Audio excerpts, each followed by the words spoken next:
Trump কি Iran যুদ্ধ থেকে পিছিয়ে আসছেন নাকি আবারও বড় আক্রমণ করে বসবেন? তিনি একবার বলছেন আমরা আলোচনার মাধ্যমেই সমাধান করছি, তো পরেই বলেন ইরানকে মাটির সাথে মিশিয়ে দেয়া হবে। আর ট্রাম্পের এমন দোটানা নিয়ে রীতিমতো ক্ষেপে আগুন তার যুদ্ধবাজ বন্ধু নেতানিয়াহু।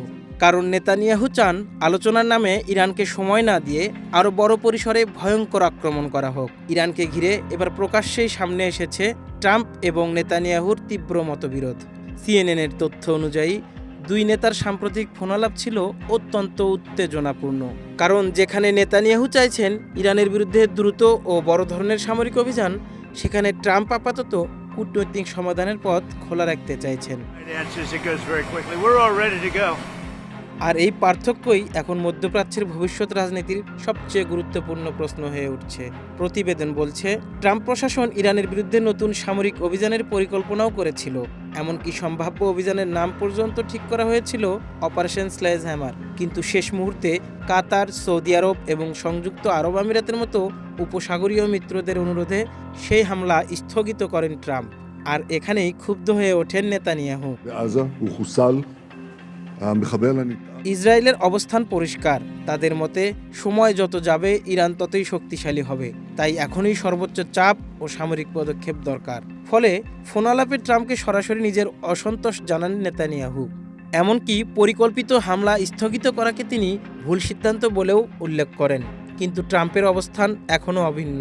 তিনি বুঝতে পারছেন আরেকটি বড় যুদ্ধ মানে শুধু মধ্যপ্রাচ্য নয়, পুরো বৈশ্বিক অর্থনীতি, জ্বালানি বাজার এবং আমেরিকার নির্বাচনী রাজনীতিতেও এর বড় প্রভাব পড়তে পারে। বিশেষ করে উপসাগরীয় দেশগুলোও এখন পূর্ণাঙ্গ যুদ্ধ চায় না, কারণ এই সংঘাত ছড়িয়ে পড়লে সবচেয়ে বড় ধাক্কা খাবে তারাই। তাই ওয়াশিংটন এখন একদিকে সামরিক চাপ বজায় রাখছে, অন্যদিকে পাকিস্তান ও উপসাগরীয় দেশগুলোর মাধ্যমে কূটনৈতিক দর কষাকষিও চালিয়ে যাচ্ছে। কিন্তু বড় প্রশ্ন হলো, এই কূটনীতি কি সত্যি সমাধানের দিকে যাচ্ছে নাকি এটি শুধু যুদ্ধের আগেই সময় কেনা?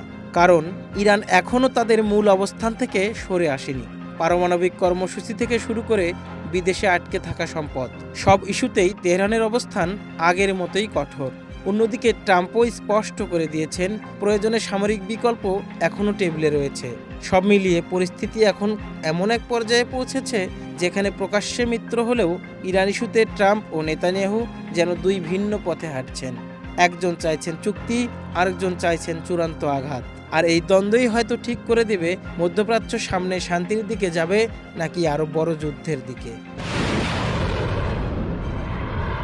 হোসাইন আশু, ওয়ান ডিজিটাল ডেস্ক।